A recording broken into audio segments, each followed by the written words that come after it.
اس دور فروقی میں انتظام سلطنت الفروق میں شبلی نوانی لکھتے ہیں اسلام میں خلافت حکومت کی بنیاد اگرچہ حضرت ابوبکر رضی اللہ عنہ کو اتنے پڑی لیکن نظام حکومت کا دور حضرت عمر رضی اللہ عنہ کے دور سے شروع ہوتا ہے۔ حضرت عمر رضی اللہ عنہ کی 2 سالہ خلافت میں اگرچہ بڑی بڑی مہمات کا فیصلہ ہوا، یعنی عرب کے مرتدوں کا خاتمہ اور بدنی فتویٰ شروع ہوئی، تاہم حکومت کو کوئی خاص نظام قائم نہیں ہوا اور نہ اتنا مختصر زمانہ اس کے لیے کافی ہو سکتا تھا۔ حضرت عمر رضی اللہ عنہ نے ایک طرف فتوحات کو وسعت دی، دوسری طرف حکومت و سلطنت کا نظام قائم کیا، اس کو اس قدر ترقی دی کہ ان کی وفات تک حکومت کے جس قدر مختلف شعبے ہیں سب وجود میں آ چکے تھے۔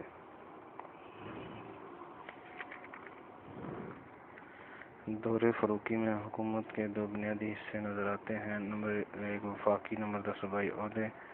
صدیقی میں بھی نظام حکومت انہی 2 بنیادی حصوں پر مشتمل تھا، لیکن صرف حکمت عملی تک محدود تھا اور باقاعدہ نظام رائج نہ ہو سکا کیونکہ خلافت کی مدت ہی قدر ناکافی تھی۔ لیکن صدیق اکبر رضی اللہ عنہ کے برعکس عمر رضی اللہ عنہ کو زیادہ وقت اور موقع ملا اور انہوں نے نظام سلطنت کو بہترین بنیادوں پر چلایا۔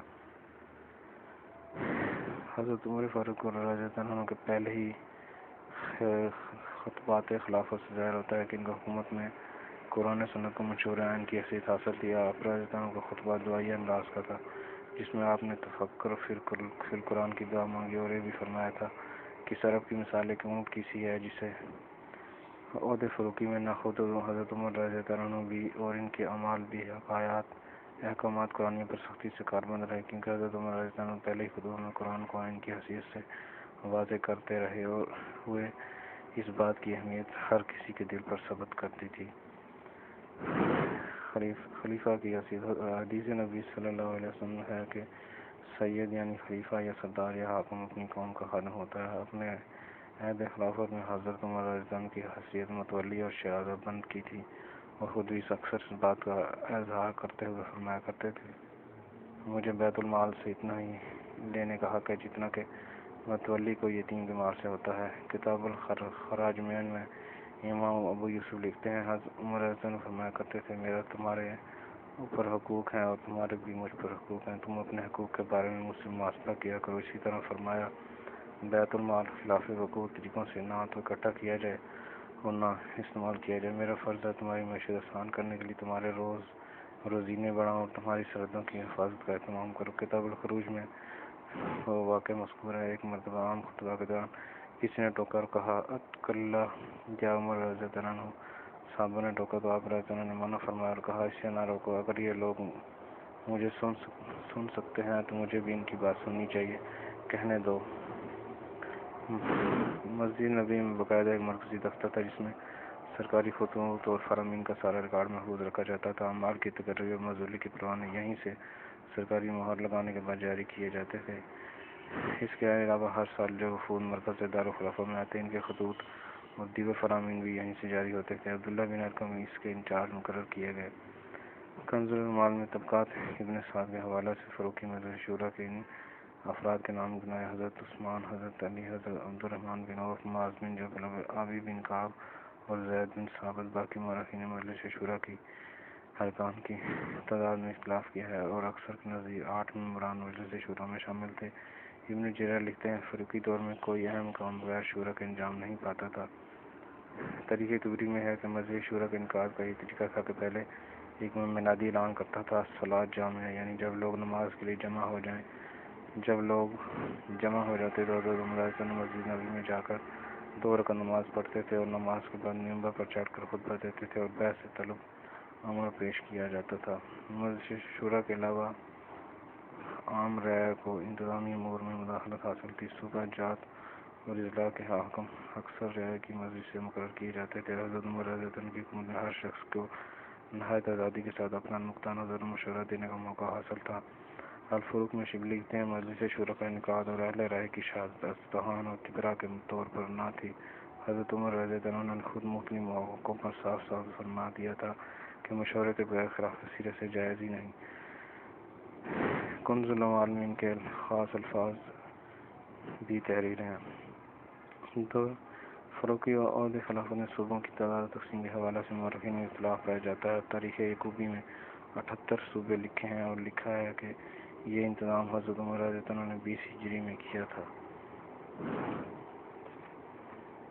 بہرحال مورخین کی اکثریت نے اس کی تصریح کی ہے۔ انہوں نے ممالک مقبوضہ کو 8 صوبوں میں تقسیم کیا۔ اہم ترین صوبہ جات میں مکہ، مدینہ، کوفہ، بصرہ، فلسطین، شام اور جزیرہ کے علاقے شامل تھے۔ اس کے علاوہ 3 علاقے جو ایران کے مقبوضہ علاقے تھے، آذربائیجان، خراسان اور فارس بھی صوبہ جات میں شامل تھے۔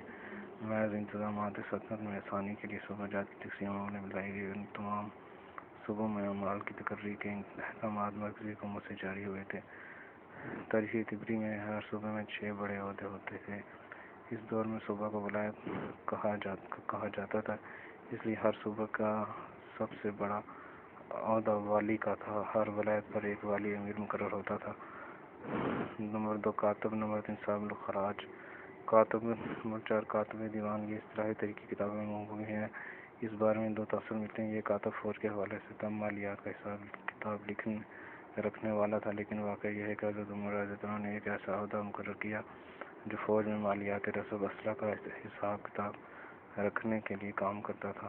اصحاب الاحداث، قاضی القضاء۔ ہر اضلاع میں ایک قاضی مقرر ہوتا تھا، لیکن صوبائی مرکزی حکومت میں ایک بڑا قاضی جسے قاضی القضاء کا نام دیا جاتا تھا۔ مال کی تقرری۔ صوبہ جات اور اضلاع کی تقسیم کے بعد سب سے مقدم جو چیز تھی وہ محکم ملکی اور صوبائی عہدے داران کا انتخاب تھا۔ تاہم اتنا بڑا کام صرف ایک شخص کی ذمہ داری پر نہیں چھوڑا جا سکتا تھا، اس لیے حضرت عمر رضی اللہ عنہ ہر صوبے کے لوگوں سے کہتے تھے اپنا مشورہ لکھ کر بھیجیں، اور پھر مجلس شورا سے مشورہ لے کر مال کی تقرری عمل میں لائی جاتی تھی۔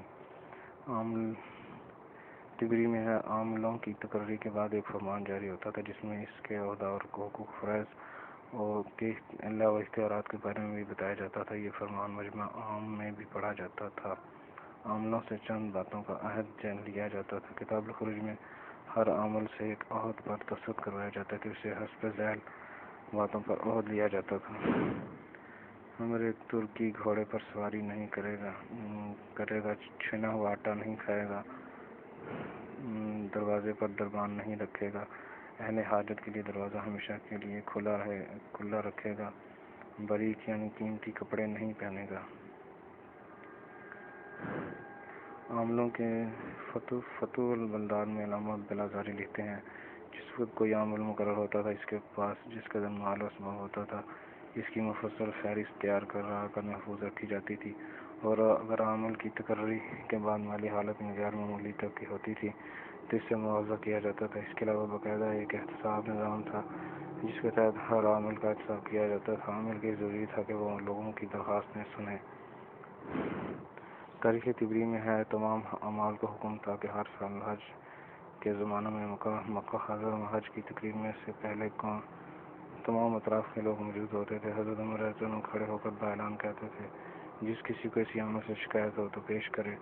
کتاب الخراج میں ہے کہ ایک دفعہ حسب معمول تمام اعمال حاضر تھے۔ ایک شخص اٹھا اور کہا کہ آپ کے مال نے مجھ کو بے قصور 100 کوڑے مارے۔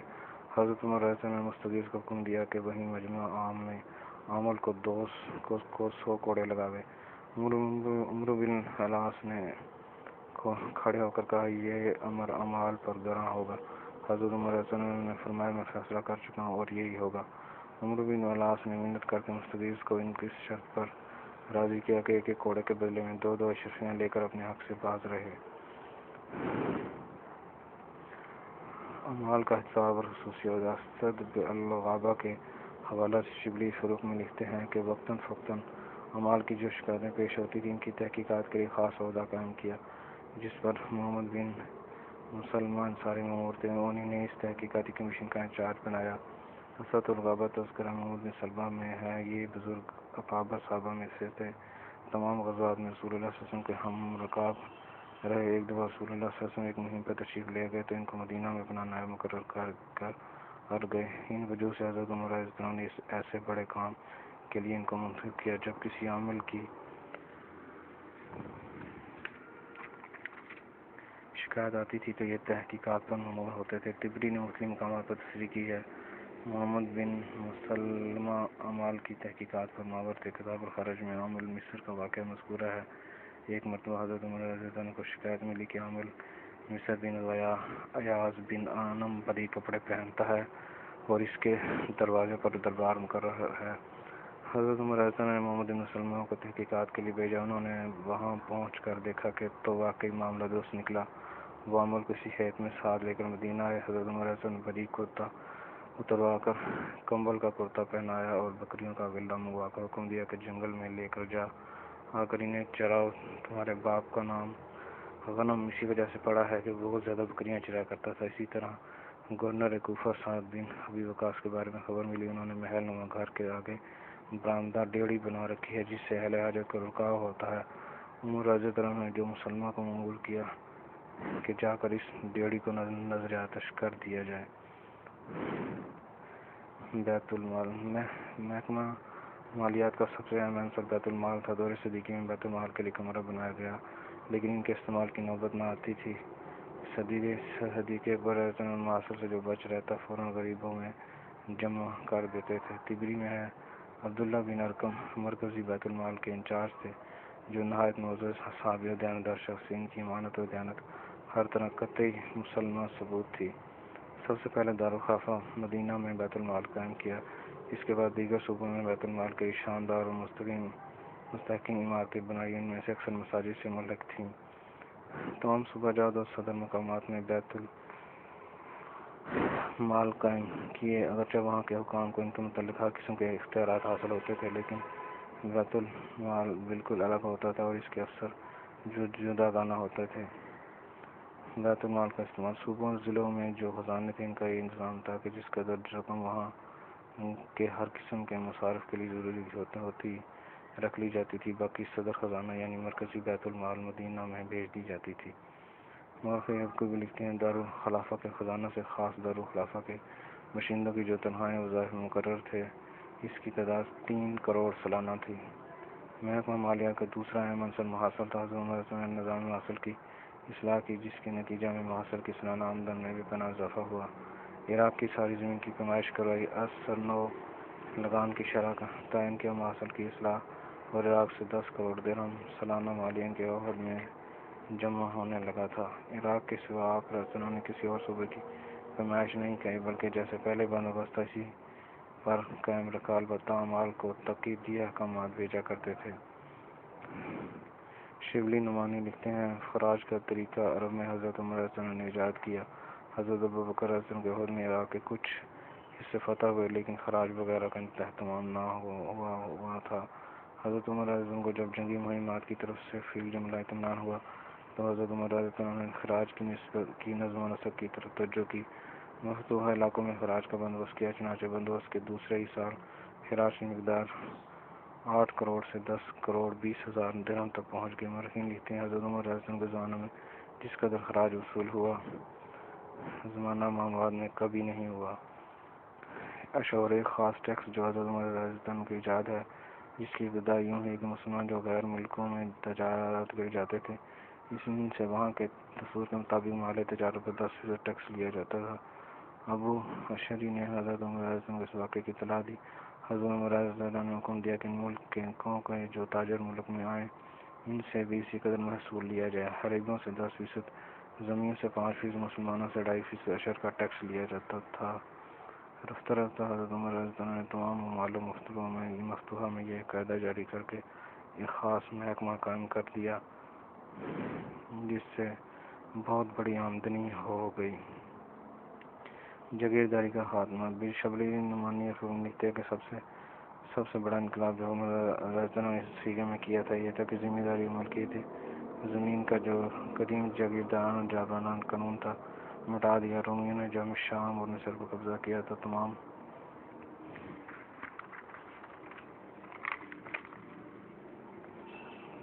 اختیارات زیاد باشندوں سے چھین کے کچھ افسران اور فوج اور کچھ اراکین نے دربار کو دے دیں۔ کچھ شاہی جگیریں قرار پائیں۔ اصلی باشندوں کے ہاتھ میں ایک چپا زمین بھی نہ رہی، وہ صرف کاشتکاری کا حق رکھتے تھے، پھر وہ مزارع بن کر رہ گئے۔ لیکن حضرت عمر رضی اللہ عنہ نے ملک پر قبضہ کرنے کے ساتھ اس ظالمانہ قانون کا خاتمہ کر دیا اور کہا وہی زمین کا مالک ہے جو اسے کاشت کرتا ہے، مقامی باشندوں کو زمین غیر مقامی باشندے کاشت نہیں کر سکتے۔ اس کا ثبوت یہ ہے کہ حضرت عمر رضی اللہ عنہ نے شام اور مصری علاقوں میں عربوں کے کاشتکاری کرنے پر پابندی لگا دی۔ اس سے فائدہ ہوا کہ بنجر زمینیں آباد ہونے لگیں اور جگیرداری کا خاتمہ ہوا، مقامی باشندوں کی خوشحالی کی ضمانت میسر معاصر میں اضافہ ہوا۔